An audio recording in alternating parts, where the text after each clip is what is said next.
Praise the lord. ఈ ఉదయకాలం నా అందరికీ శుభాభివందనాలు. ప్రభువైన యేసుక్రీస్తుకు స్తోత్రం, కృతజ్ఞతాస్తుతులు. ఆకాశాన్ని భూమిని సృజించిన దేవుడు, మనల్ని సృష్టించిన దేవుడు, పేరు పెట్టి పిలిచిన దేవుడు. ఆమేన్.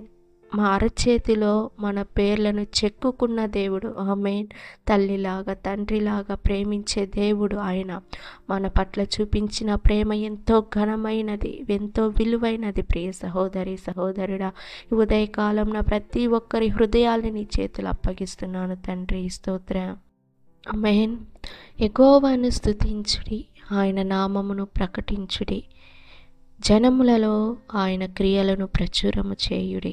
ఆయన నామము ఘనమైనదని జ్ఞాపకమునకు తెచ్చుకొనుడి. యెషయా గ్రంథము 12వ అధ్యాయము 4వ వచనము.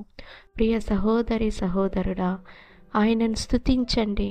మీ హృదయాల్లో స్తుతి ఎల్లప్పుడూ స్తుతిస్తూనే ఉండాలి. ఆమేన్. ఆయన నామాన్ని ఈ లోకంలో ఉన్న పక్షులు, జంతువులు అన్నీ ఆయన నామాన్ని స్తుతిస్తాయి ఉదయకాలమునే. హల్లెలూయా. జనములలో ఆయన క్రియలను ప్రచురం చేయడి. ప్రియ సహోదరి సహోదరుడా, మీ జీవితాలలో ఆయన చేసిన ఎన్నో గొప్ప కార్యాలు ఉంటాయి కదా, వాటిని ప్రచురం చేయండి. ఆయన నామాన్ని ఘనపరచండి, ఆయన నామాన్ని మహిమపరచండి. అన్యజనుల మధ్య ఆయన నామాన్ని మహిమపరచండి. రక్షణ పొందలేని మనుషుల మధ్య ఆయన నామాన్ని ప్రచురం చేయండి.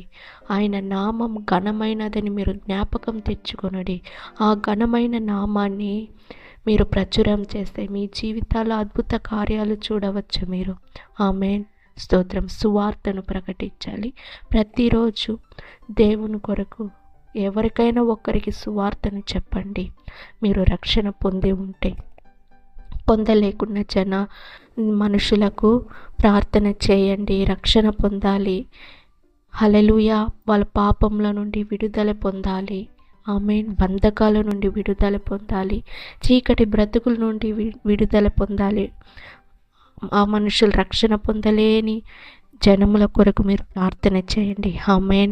ఈ ఉదయకాలంలో యేసయ్య ప్రతి ఒక్కరిని నీ చేతులు అప్పగిస్తున్నారు. చిన్నపిల్లలు, యవ్వనస్తులు, పెద్దవారిని, దేశంలో ఉన్న ప్రతి ఒక్కరు, ప్రపంచంలో ఉన్న అందరినీ నీ చేతులు అప్పగిస్తున్న. అందరికీ తోడుగా, నీడగా, అండగా ఉండి, ఆశ్రయంగా ఉండి నడిపించండి యేసయ్య. ప్రతి ఒక్క కుటుంబాలు కట్టపడాలి యేసయ్య.